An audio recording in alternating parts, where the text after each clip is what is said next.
All right. Good morning, everyone, and welcome to episode 117 of the On Air Advocate. Where at the On Air Advocate, we look to provide education, support, and empowerment for all of those with different abilities, mental and medical illnesses, and their caregivers. For those of you who may not know me, my name is Tammy Flynn, and I am the host and producer of the On Air Advocate. And I am super excited if you are joining us bright and early this morning, or whether you are catching this on the replay. Now, as always, if you think any of the content we're talking about this morning could be relevant for anyone in your circle, your network, please hit the share button and share the love. Now, as you guys know, we are in our rare disease awareness interview series, which we've been in for about 2.5 weeks now, and it will run through this Sunday. And I am so excited today to welcome back one of our guests that we have had here in the past, Dawn. She is Sadie's mom, which we're going to learn more about Sadie in a little bit. And she's also the author of the Body Check Journal. So welcome back, Dawn. Hey there, Tammy. Thanks so much. I'm really excited to be back with you. It's always a fun time. Yeah, it is. It is. And you have so much knowledge to share. And that is also why you've been back so many times, because there's so many different facets over the years that you have learned in areas as you've been a parent of a child with multiple complex medical issues, as well as rare disease for over a decade now. And so for those who haven't seen you on past broadcasts, I just want you to share a little bit about that, Sadie's conditions, and then we'll kind of move forward. Okay, awesome. Well, yes, it's so funny. Once you have a kid, you're forever Sadie's mom, or, but yeah. So Sadie is my daughter. She was diagnosed at 4 with Mixed Connective Tissue Disease, which is the umbrella. Her diseases are Juvenile Arthritis, which is the one everyone's heard of by now, Dermatomyositis, which affects her muscles, Scleroderma, which affects her skin and internal organs, and Raynaud's, which affects her circulation. So she's got like the quadruple whammy there a little bit, but those are her diseases. She's now 14. She's doing awesome. It's been quite the journey, but we've been so blessed. It's been amazing. So I'm delighted to be here with you again. And with all those conditions I know we've talked about in the past, one of the biggest part of this show and putting it together was that I wanted other parents to learn from others that have traveled the journey. And I know for her, with chronic pain, having chronic illness and rare disease, you have looked at all different types of medicine, doing naturopathic approach as well as more of the conventional, approach to medicine and all of that. And so right now, where is she at with that? I know that we've kind of talked about that in the past. Yeah, we have. Okay, so I like to say we threw the book at it. Like we were just open to everything. And I'll preface it by saying I believe every kid is different, and every kid reacts to treatments and therapies and medications and herbs and the whole gamut. Everybody reacts differently. It also depends on their age and where they're at and their anxiety level. So I think one of the biggest challenges is figuring out what works for your kid. And so what we have found over the years that has worked best for Sadie, she is on a homeopathic regimen, which means that she's got energy-based medicine. It's, it's a little bit complex, but it's all quantum physics based. We have pulled off her pharmaceuticals. She is still followed closely by her team, her medical team of experts up at Shands Hospital in Gainesville and here in Orlando, Florida. So we kind of do a combination. Over the years, we've done everything from massage to acupuncture to all kinds of modalities, different treatment modalities that just help aid her.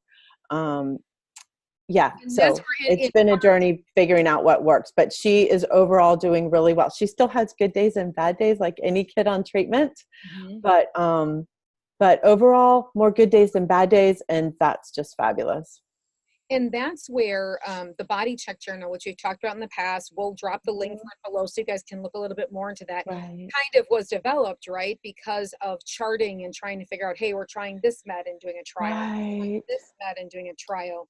And then it all takes those trial and errors and documentation to really decide if something is effectively working. Right. And, I have a medical background. So I was a radiation therapist. I treated cancer patients for 12 years. I never knew kids got arthritis, never had heard of it. And I sure hadn't heard of any of the other diseases that she had. And even going down this journey, it was completely overwhelming, even having medical knowledge and sitting in front of a doctor, multiple doctors, and having them tell you you're crazy, having them tell you it's all in your head, that you're a first-time mom, that you're babying your child, on and on and on. Everyone has their horror stories. You're shaking your head like, yeah, Yes. been there, done that. And everybody else watching this is shaking their head going, me too, I did that. So I think it came out of a necessity almost that I was the sticky Post-it note queen. She would have this kind of rash and this kind of symptom. And I just had sticky notes everywhere trying to remember everything. And I was driving back from the hospital. It's a 2.5-hour drive one day after treatments. And it's just like, I need to put this together. And I just had that nudge. And then I was like, oh my gosh, I don't have time for that. But you know what? It's true. Like, knowledge is power. And so if you're a mom or a dad and you're sitting in front of a doctor and they're like, no, you're not right, and you've got the documentation to show, it's empowering because we have that mommy intuition. We know what's going on, and having the documentation to back it up just helps you advocate for your child a whole lot better. That is so true. I can't reiterate that enough. Because you are kind of, I always say, like, you're like the defense attorney. Like, you're representing a whole lot of things. Like, It's like, which hat am I going to wear now? right. Yeah. And the other thing too, especially, they are always trying new medications. Like, I can't tell you how many medications like hit the market for adults, and a week later, they're giving them to our babies, so they had never tried them on kids. So they didn't know the side effects. They had the general side effects, but just knowing what to expect, it just helps. It just helps overall. And I'm very visual. A lot of people use apps. That's awesome. I need it in front of me so I can put it all together. So that's where it came from. And it started before apps, but anyways. And I love it. And so if you haven't seen it, we'll drop that link below. Just because I love it. Looks at even everything, the weather, how they're. Tammy, we should give a few away. Let's give a few away to people that comment.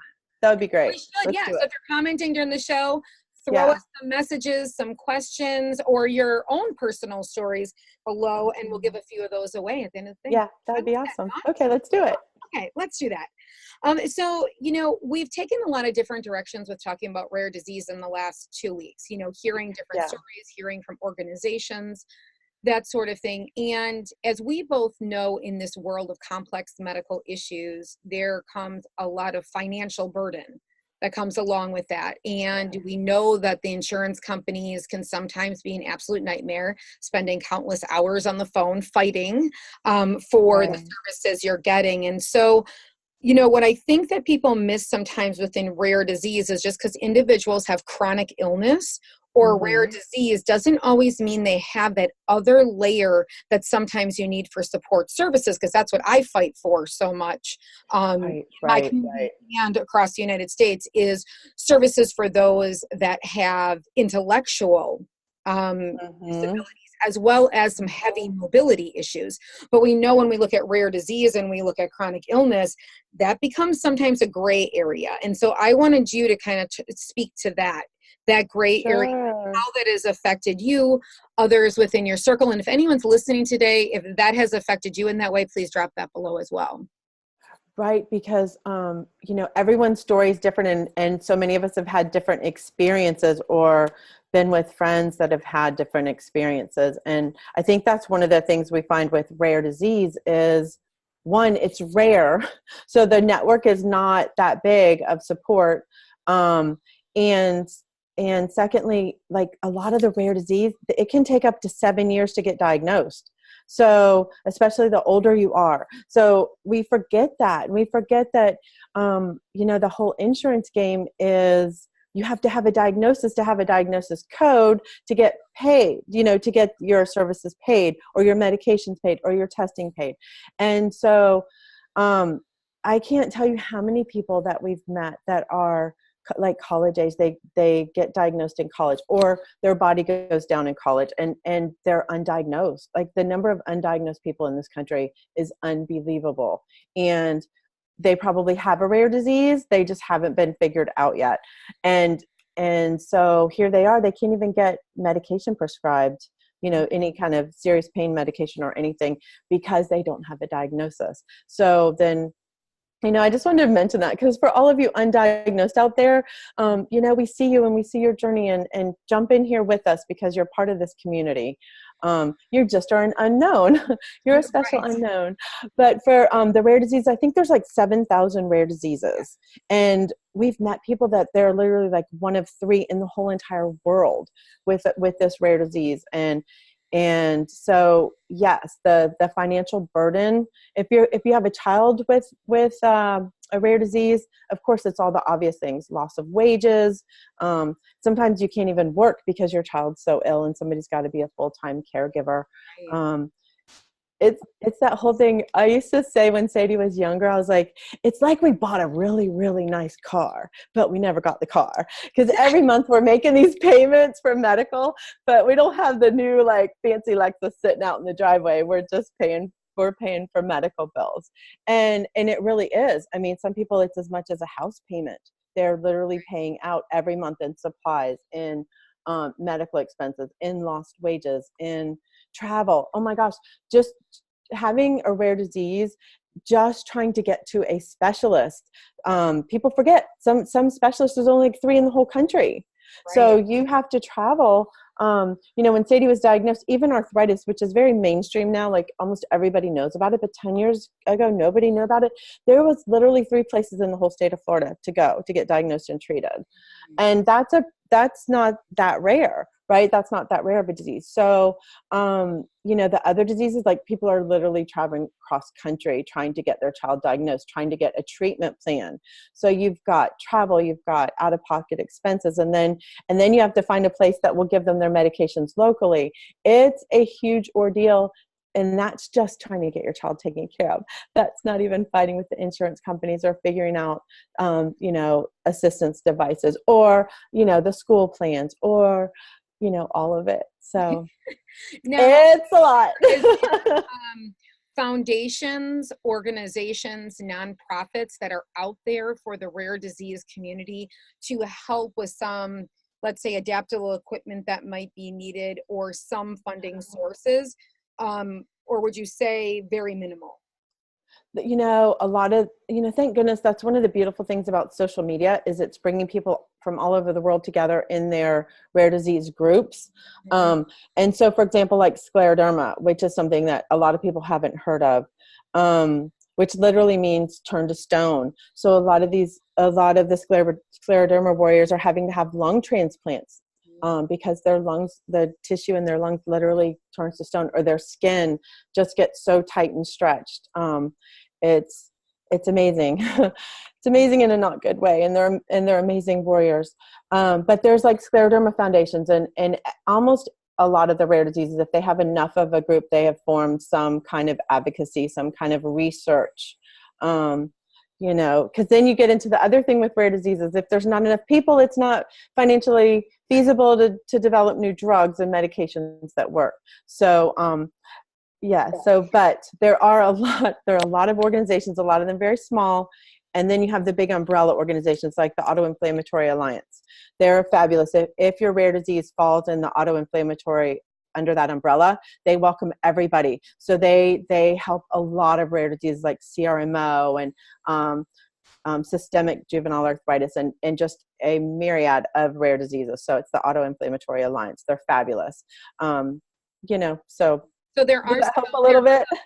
The funding. So, with Sadie, in her journey, have you been able to get some other type of assistance other than just your normal insurance? And you guys starting a nonprofit and doing those types of things. I mean, I know that you guys were granted a wish, right? You guys got a wish. Yes, we found out when Sadie was, I think, 7, that she qualified. It was one of those things where it took me 6 months to ask because I didn't want to know, because I didn't want her to qualify. And then we waited until she was old enough and decided what she wanted. And yes, she is my dragon loving kid. And so she was granted a wish through Make-A-Wish and saw the How to Train Your Dragon 3 premiere, which was just amazing. Make-A-Wish is just a fabulous I'm wearing here in Wisconsin, we have Children's Hospital Wisconsin, which I represent a lot. Yeah. So you always wear my color. Mm-hmm. That's awesome. That is awesome. Yes.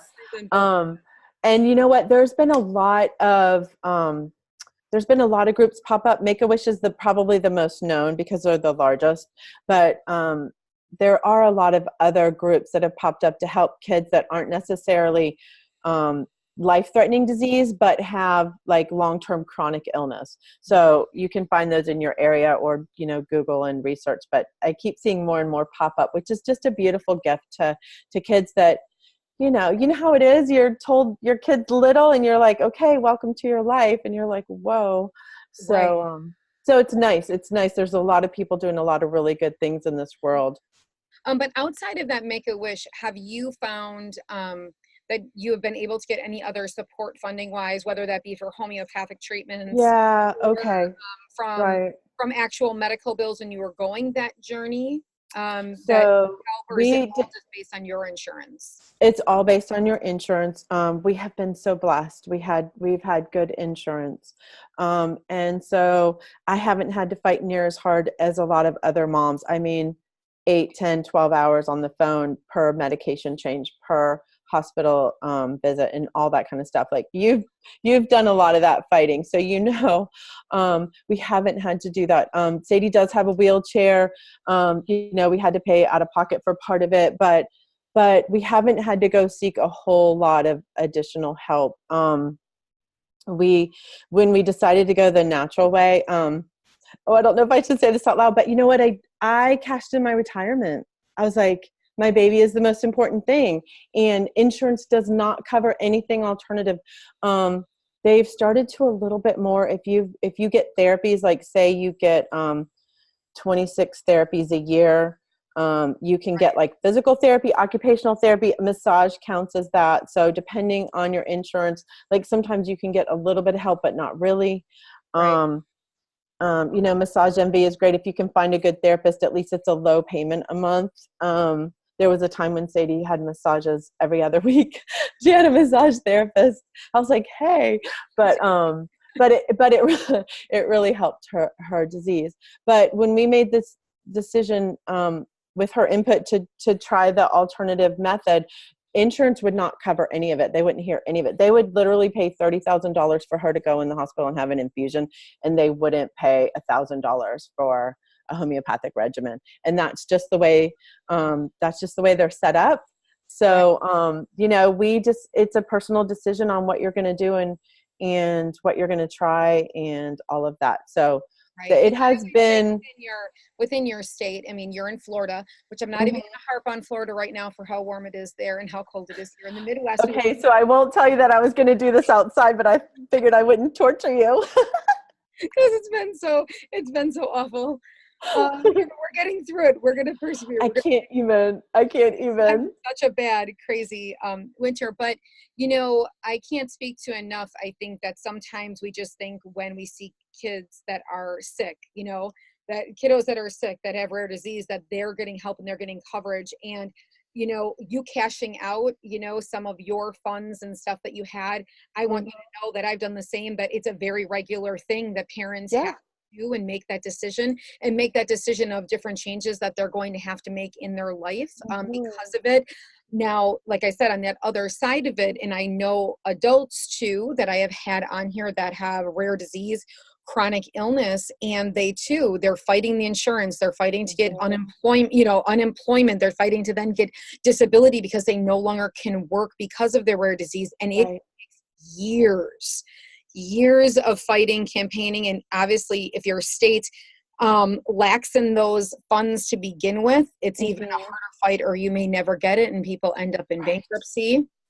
I think bankruptcy is just almost a given depending on the disease and the personal the personal journey. You hear about it all the time because, and then that whole debate of how much do you live, right? So, we're fortunate that we're not drowning in medical debt right now, like so many people are. And then it becomes that thing of, okay, we owe, $50,000, $100,000 in medical bills, but do we just put all our money towards that, or do we still live? Right? So you just let the bill collectors keep chasing you, but you still have to live with your kid and enjoy those moments and spend money, here and there. So it is, I would say it's just overwhelming for people and overwhelming financially, and keeping a roof over your head. We've literally had friends that had to choose between gas to get to treatment and groceries for the week. I mean, no one should have to choose that. Right. And when you have multiple kids, right, you've got your one kid that's ill. Some families have 2 or 3 that are ill, and you're trying to juggle it all and make life normal, but yet take care of these, and there's not enough money to go around. I have a beautiful friend, Heidi. Her mom actually pawned her wedding ring to get her infusion one time. Moms make sacrifices. They do what they have to do for the kids, and dads do too. I'm not knocking the dads at all. Moms just tend to be the primary caregivers and push the hardest for all their care, for all their services, for all of it.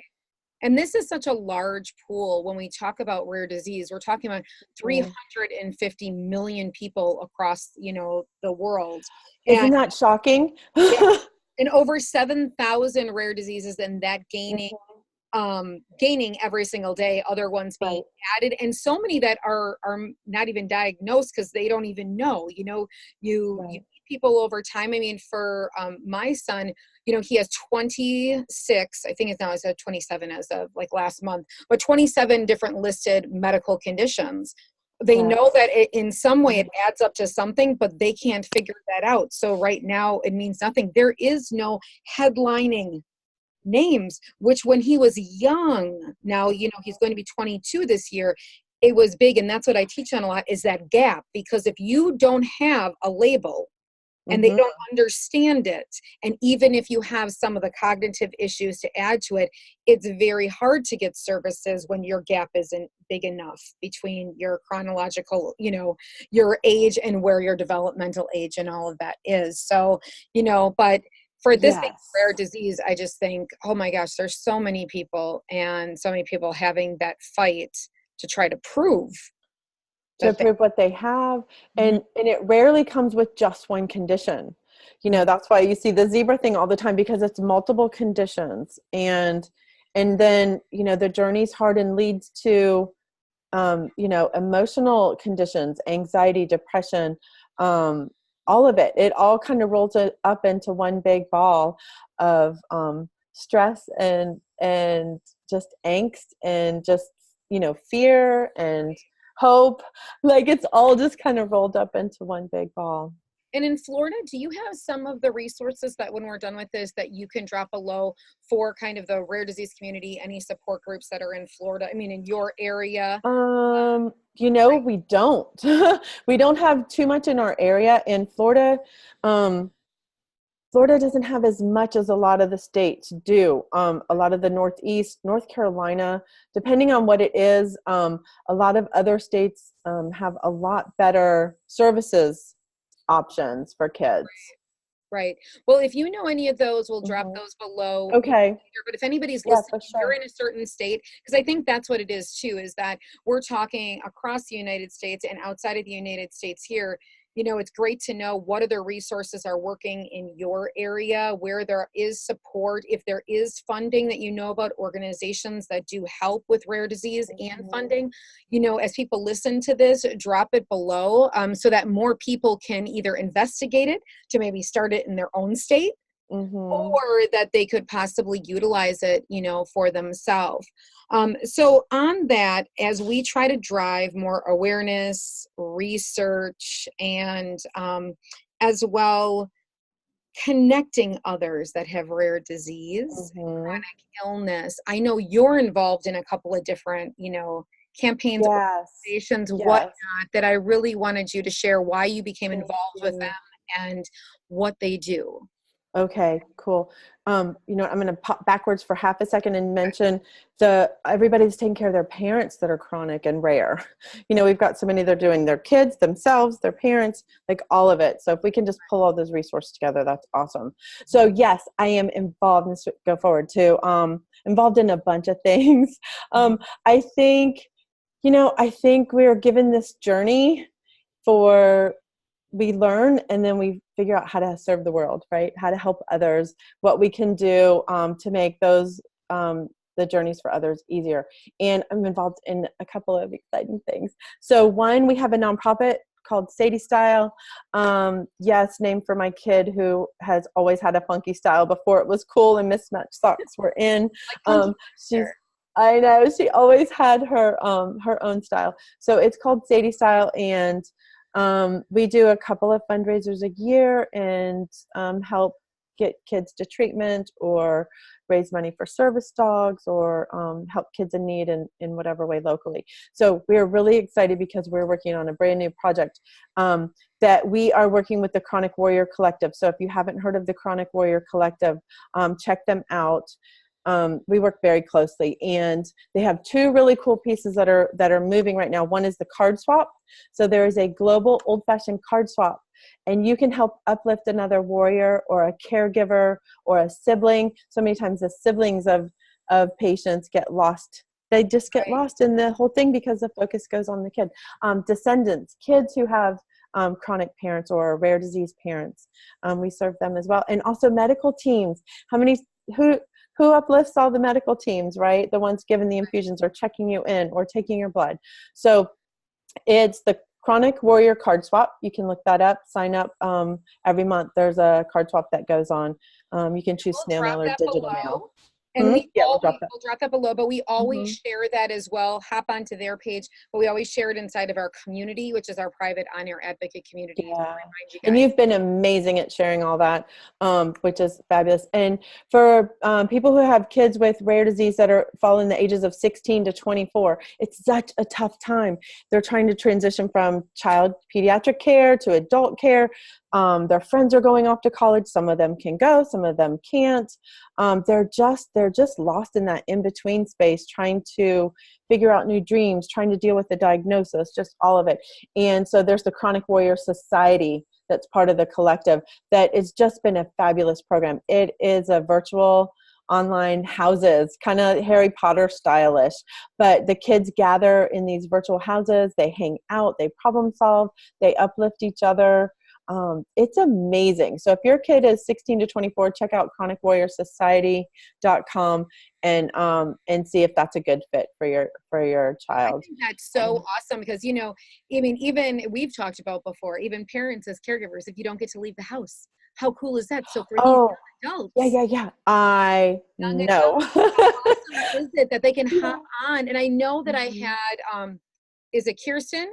Yeah, Kirsten and Denise. She was on in Belgium the other day, and she is part of that collective. How cool is that you can be in Florida and be talking to another friend in Belgium and making another friend in North Carolina and in California, even though you can't leave the house because of your chronic illness. So I think that that's great. It's been fantastic. And they've problem solved everything from, I have to use my wheelchair tomorrow and I'm scared, to, oh my gosh, the doctor just said my heart's enlarged and I don't know what to do. And these kids jump on and encourage each other. It is spectacular. And it's just positive and uplifting, and everybody's on the same team. So, so I can't say enough good things about Denise and the Chronic Warrior Society. And then the umbrella for the whole thing is the Chronic Warrior Collective. So that's the big piece that's being built. But you mentioned being stuck in the house. One of the goals is to have caregiver hangouts. So literally you will be able to log on and just get on, grab a glass of wine, your slippers, your comfy blanket, and just get on and hang out and just talk silly with some other caregivers who get it, where you don't really even need to talk about it. You can just hang out and just have adult conversation. Imagine that.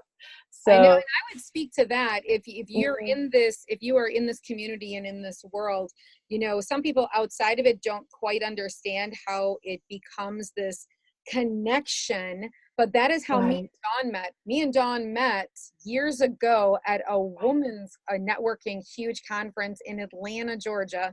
And I walked in, she was standing there, and it was like instantly within 7 minutes, we were like, oh my gosh, we know each other. We know soul sisters. I think I had Sadie with me because I had to bring Sadie, and she was in her wheelchair, and you know, you just know. You just know someone's journey, you know, a good chunk of it, not the whole thing, but you get it right off the bat. So yes. Cool. That's an awesome thing. That will be coming, or has that started yet with the okay, so we also have the crew, which is all the volunteers. You know, the one thing that we find with people is they go on disability because they have to, their life requires it. They're still smart. They're still funny. They're still educated. They still have a lot to contribute in the world, and nobody wants to give them a chance. And especially the 20-somethings, they're still in that finding themselves and getting their footing. And they run into people and they're like, oh, what are you doing now? Because they assume they've graduated from college or they're in college, and they don't have an answer. They don't have an answer to the question, what are you doing now? They're like, oh, well, I got diagnosed and I'm stuck at home, or I'm in a wheelchair, I'm disabled. And people just tune out pretty quick when the conversation goes that way. And we found that bringing them into the collective and giving them volunteer jobs, they have an answer. They're like, I'm an ambassador for the Chronic Warrior Collective. I'm a member of this crew and this crew and this crew. And they're just fun. So we have started the hangouts once a month in the crew. So you have to be part of our volunteer team. But we'll be branching out soon. You have big visions, but you got to build it one brick at a time. I always say slow and steady wins the race, especially within this caregiver journey, medical journey for so many. I'm always like, we all need to have a lot of peace and grace and patience with ourselves. Oh, that's right.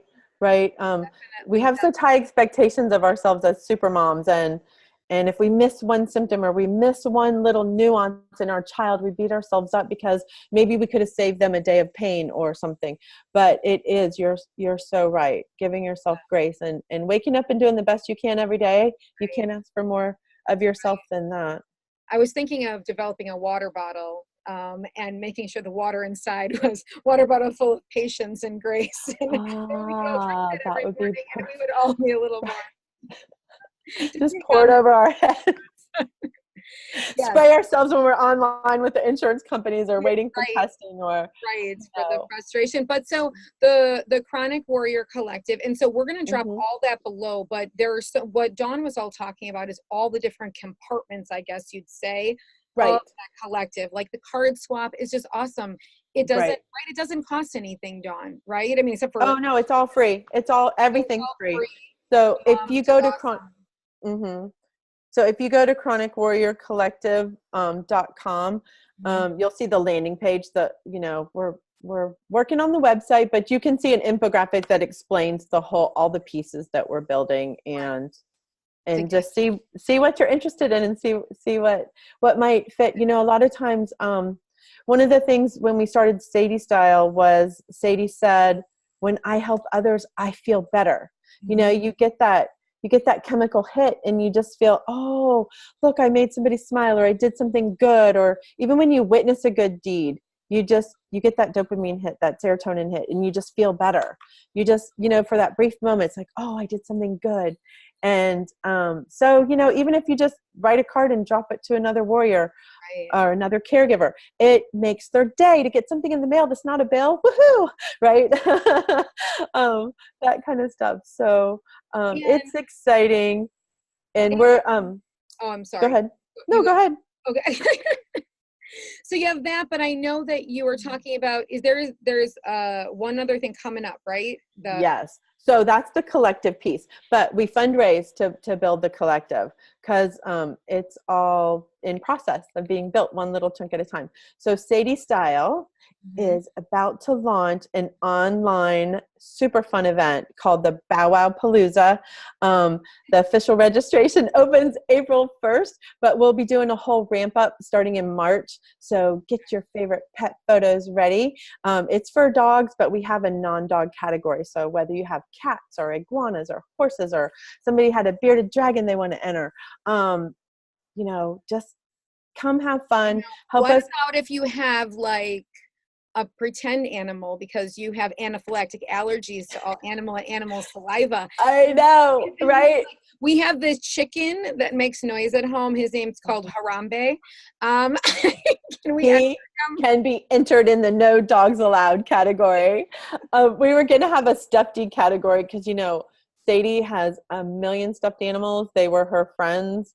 And when you have a kid that goes through treatment, everybody gives them a stuffed animal, which is beautiful, but like we need a room for our stuffed animals. And I'm sure everybody watching this can attest to that. So yes, if you don't have a live pet, you can enter a stuffed pet, or you can take a picture of your neighbor's dog, or, like you borrow a kid to go to the movies. So you're not the only adult at this kid. Maybe you can borrow your neighbor's pet to take a picture and enter this fundraiser. So it's called the Doggy Dog Palooza. What is it called? bowwowpalooza.org will be the website. Wow Palooza. I love it. No. And you know what? It's meant to be fun. We'll have chronic warrior judges from around the world. The card swap's in 21 countries already. How about that? That's exciting. So we've literally bringing together warriors from all diseases, all ages, and all countries to come together and say, hey, we're on the same team. Let's not have competition of who's sicker or who's worse or who's better. No bullying. Let's just all be on the same team and uplift each other. So that's kind of the mission for all of it. So with the dog show, yes, they'll be judging, and there'll be lots of fun daily gifts and silliness, and high paw to chronic warriors around, or invisible warriors around the globe. That's our mission. High paw to invisible warriors. Yes. So whatever your animal, they can be part of it. It'll be fun. Awesome. So we're going to drop all that below. Take a look at the links that we drop below. See if any of it fits for you. The main thing that me and Dawn wanted to get across today, which we talked about beforehand, is that, today is World Rare Disease Awareness Day. And however you can driving awareness, research, donating, sharing somebody's post today, wearing zebra, talking to somebody about it, taking note that there are 350 million people across the world that have rare disease, that there are 7,000 different conditions. All of that helps to spread the word and develop people to want to drive more funds to research, which is what needs to happen for these rare diseases to ever possibly be curable or more manageable with new medications and all of that. So I love all of these things coming out on. I cannot wait. I'm entering Harambe. So the chicken. Are going to see our speaking chicken. So fun. That's going to be great. Can I just say, the one thing people can do is, rare diseases is mostly invisible. Most of it's invisible, not all of it, but most of it. If somebody has a wheelchair or walker, you kind of see what's going on. Right. But even just taking note of who in your social media feed is posting about their child or themselves or whatever, and just dropping some extra love on them today, saying, hey, we see you. Oh my gosh, wow, I didn't know you were having that tough journey, but I'm here to cheer for you. It means the world to people, and it really just helps lift them up. So that's one thing that everyone can do very easily. And just know that, that's the thing, your whole series, it makes me grateful. Our journey's tough, but holy cow, so many people have it a million times worse. So every day we're just grateful for what we've got and what we've been blessed with. Absolutely. So having a smile. These kids this week have just these young adults. I know, right? Just touched my heart so much, and how much they fight and how much they persevere, even though they don't have an answer. Because, I think that that's something also with rare disease, is that you don't have the answer as to always what is to come, because they don't know, because enough research hasn't been done. So for a lot of these young adults that are sitting there at the age of 15, 16, 17, 18, as they're starting their own journeys of adulthood, they don't know what 30 is going to look like. Right. Know what 25 is going to look like. And that's really, really scary. And for them to take on the world with that positive and inspiring attitude, like, you know what, I'm going to try to raise research. I'm going to try to share, I'm going to share my story. I'm going to embrace what I have been given. I'm going to make, lemonade out of lemons, and I'm going to do this is just absolutely amazing. So yes, on that, we have lots of stuff we're going to drop below. Everybody get your dog, iguana, fish, chicken together for the powwow palooza. Bow, right? Like a bark. Bow wow. That's what happens when you have animals. I don't even know the right word. It's okay.